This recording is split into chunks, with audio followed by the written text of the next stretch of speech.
break down character design into simplified shapes. Now, if we look at these guys, simple shapes to build up our characters. This is who we're doing. If you've never watched the TV series, don't worry, I'm going to talk and yap about it, and we're going to learn a bit. I'm going to start with these lines. We're going to start very, very light with our pencils. Building up confidence, getting comfortable with the lines we put down.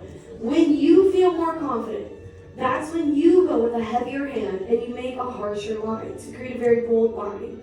Now, with these simplified shapes, since we're doing the two characters, find the middle points of your paper. Now, right around middle, you're going to build up Phineas on one end and Ferb on the other. Now, one is a Dorito chip and the other one is a baseball bat. Now, so when we break down these characters, go very light, leave yourself some space. Are you guys ready to draw? Alright, let's do it. So, right on my center, I'm going to jump to my left and start with that Dorito chip. Now, literally a Dorito chip, nothing too fancy with this character design. Just a simple Dorito is what I'm thinking of. Or a triangle if you're like, Emily, I've never ate that. That's crazy. Processed foods, yeah. We're bringing down with this rectangle here, or triangle, womp womp, right on this left-hand side where my center point is. Now, I just want to place down where my shapes are for both of these characters before we put in any detail. So we have this triangle over here.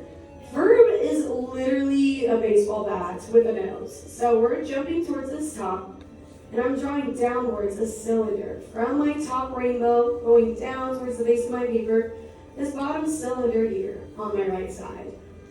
If you look, literally, these two iconic shapes tell us what two characters we are looking at. And the creators of this, Jeff Swampy Marsh, Dan Palmemeyer, they did such a good job at showing you two characters can be simplified shapes, and that's all you need. Now to start building up our designs, we're going to use one guideline on Ferb over here, so I'm going to go about 1/3. 1/3 into my big cylinder, and I'm drawing this horizontal guideline that sticks out further on my left. Now we don't need any guidelines over here for Phineas, okay? So let's just draw down from our nose this little guy here. Our nose is a simple, smaller rectangle that goes down from our horizontal line that's almost super close to Phineas's nose right over there and just swivels down a small rectangle. So we have one big rectangle for the main shot and then a small one right over here. Now, all we need to do from now is start with the eyes. That's what really makes our character stand out. So I'm going to jump to my left-hand side here for Phineas. And right about center on my chip, I'm doing an oval that lays past the silhouette and inside the shape here. Now, this oval is the eye that's closest to us for Phineas. His next eye is actually just a rainbow that goes from our original oval we just sketched in. That lands right on your outer silhouette of your nose. So we're seeing two shapes there for our eyes here. And I'm going to jump over to Ferb, and right on that horizontal eye line, we're going to start with a nice oval that sits right on that guide, light and loose. Now, since this eye is closer to us, the creators over there and the character designers wanted these to feel like comedic characters. Instead of having the eye that's closest to us be the bigger one, which is usual perspective, we actually have this nice big rainbow that shows a wider eye and a very big comical eye that's further away from us.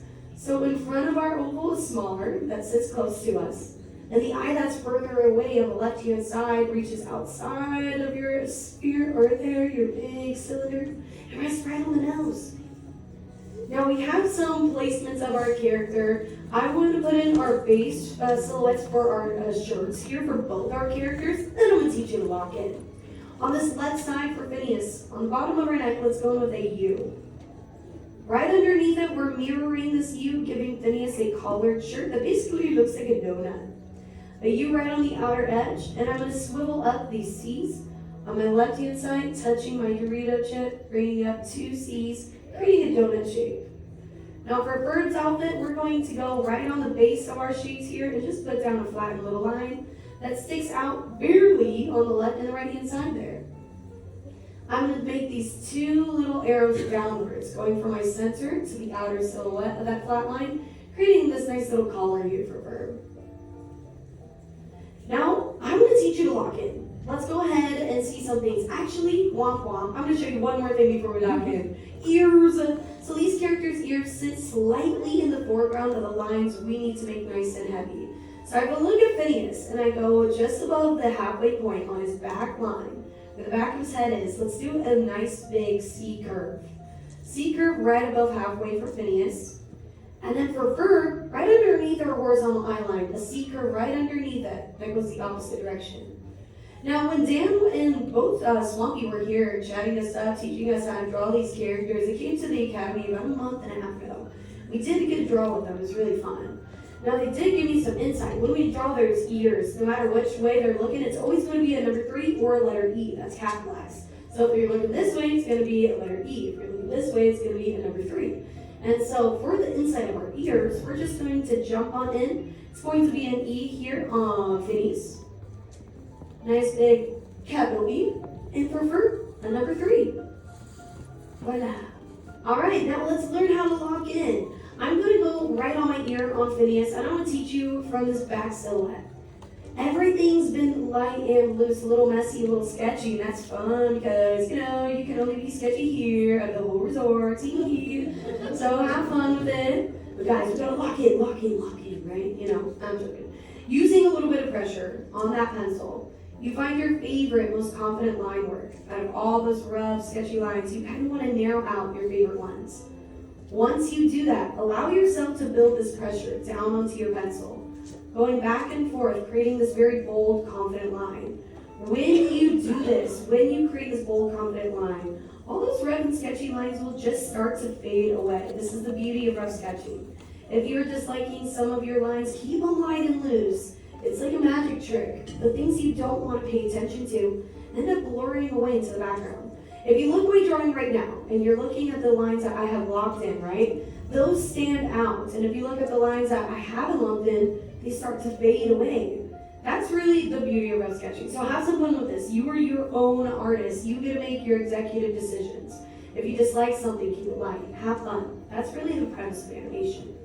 Now, I will say, do I have Phineas and Ferb fans out here? Yes, Phineas and Ferb, round 2, right? Or I should say round 5, new episodes, new season just came out, released this summer. Well, the band definitely got back together and created a whole new collage of animation. And this animation is insane. This is a no spoilers class, so don't worry, I won't spoil anything. But if you haven't watched it, what are you doing? I'm joking. I grew up with this animation. This is one of the cartoons that led me to become an artist. Now, when we look at this film, or I should say, yeah, there are films, but when we look at the series, this is actually Disney TV's longest running animated series to date.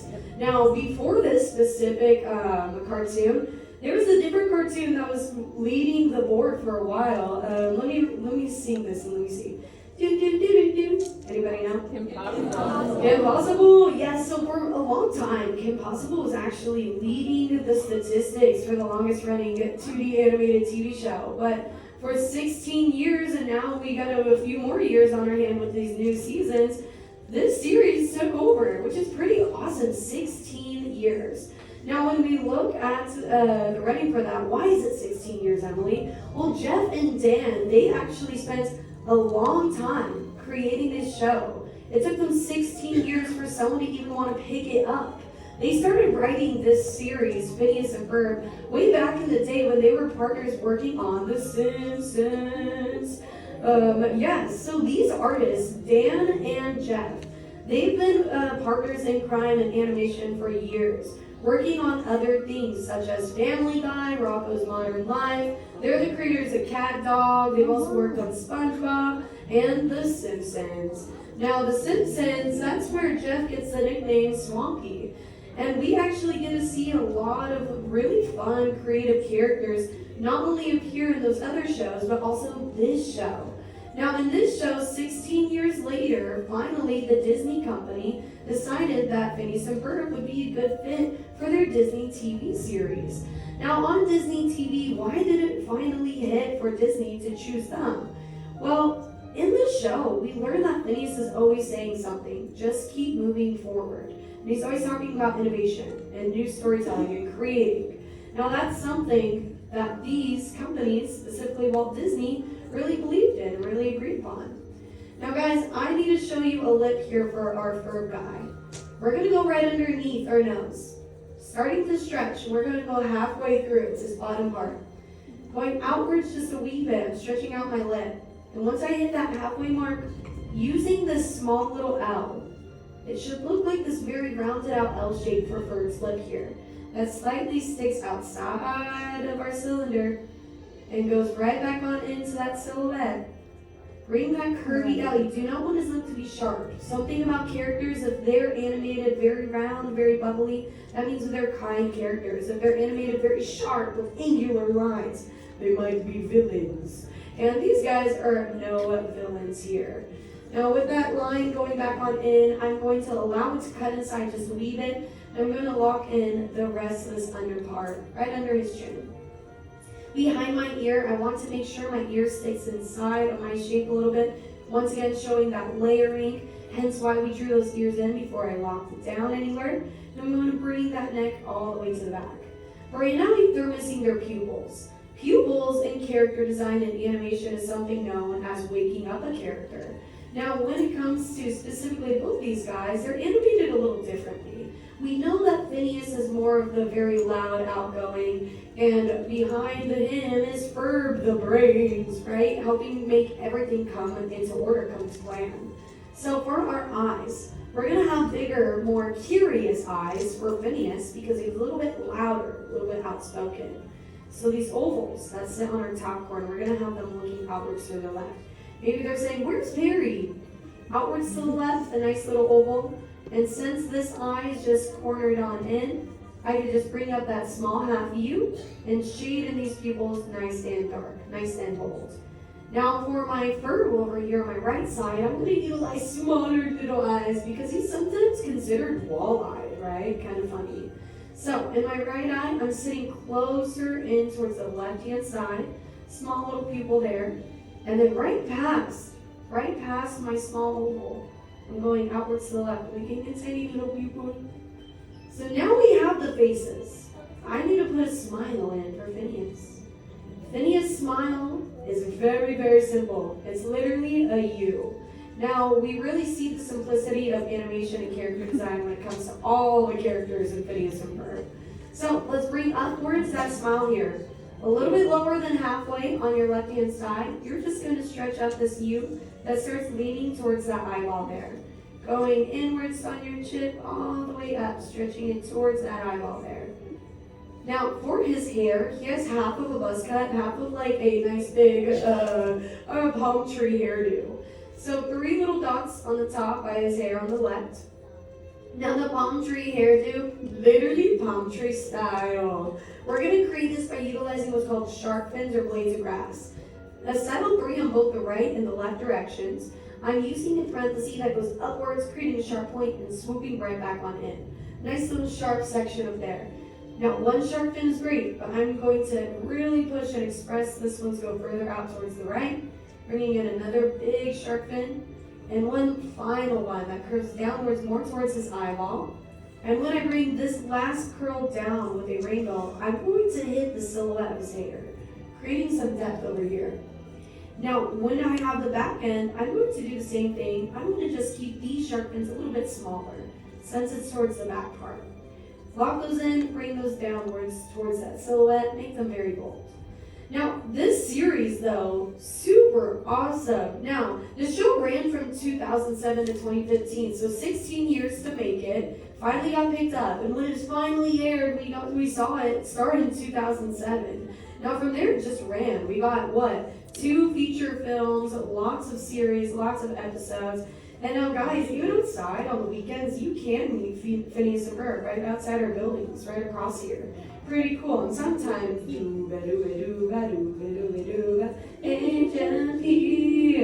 Yes, Agent P is always trying to take over what villain? Dr. Doofenshmirtz. Now, Dr. Doofenshmirtz is actually voice acted by one of the creators. Do you guys know which creator?